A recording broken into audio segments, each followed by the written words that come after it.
നിങ്ങളുടെ favourite shows ഇനി ഒരിക്കലും മിസ്സാവില്ല. ഇപ്പോൾ C5 കാണും നിങ്ങളുടെ ഫേവറേറ്റ് ഷോ തികച്ചും സൗജന്യമായി. അവന്തിക എന്താ ഈ പറഞ്ഞു വരുന്നത്? എന്റെ മോള് മാത്രം കുറ്റക്കാരിന്നാണോ? ഈ നിൽക്കുന്നവൻ ഞങ്ങളുടെ വീട്ടുനട വന്ന് പറഞ്ഞതാ. സേതുവിനോട് എല്ലാ കാര്യങ്ങളും പറഞ്ഞു മനസ്സിലാക്കി ആതിരെ പെണ്ണ് ചോദിക്കാൻ അങ്ങോട്ട് വരാന്ന്.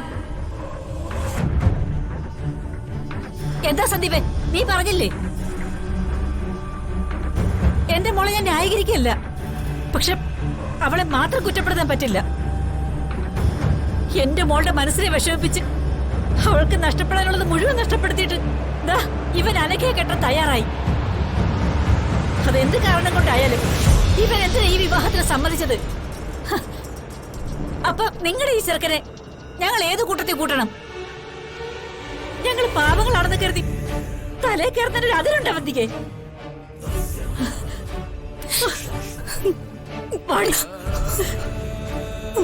നിൽക്കുന്നു നിന്നെ ചതിച്ചവൻ. ചോദിക്കണേ അങ്ങോട്ട്, എന്തിനാ നിന്നെ ചതിച്ചതെന്ന്?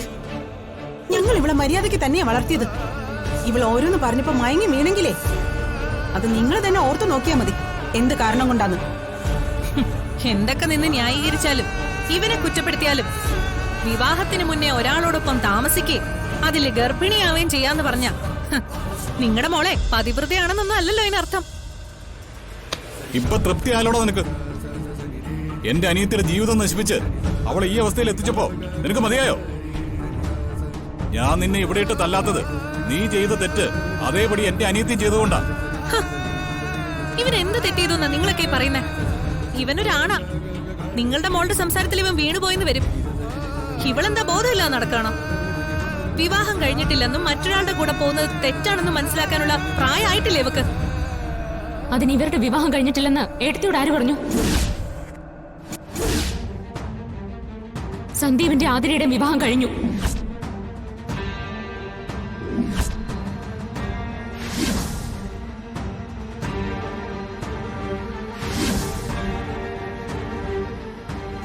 ഈ നിമിഷവും ഇവർ രണ്ടുപേരും ഭാര്യ ഭർത്താക്കന്മാര് തന്നെയാ.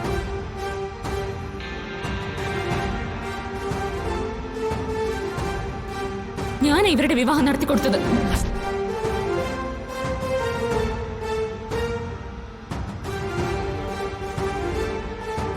അതും സന്ദീപ് ആതിരെ ആവശ്യപ്പെട്ടിട്ട് തന്നെ.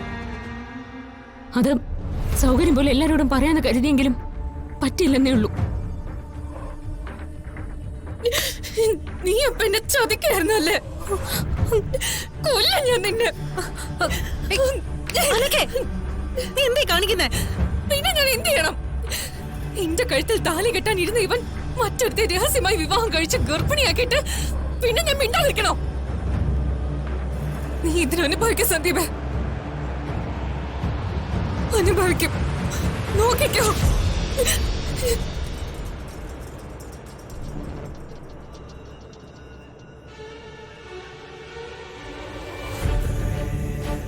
അച്ഛാ മിണ്ടരുത് നീ.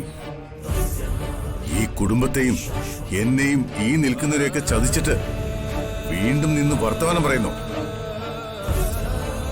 ഇവനും ഇവളും വന്നു പറഞ്ഞ ഉടൻ നീ എല്ലാം അങ്ങ് നടത്തി കൊടുക്കാനിരിക്കുവാണെങ്കിൽ പിന്നെ ഈ ഞങ്ങളൊക്കെ എന്തിനാണ്?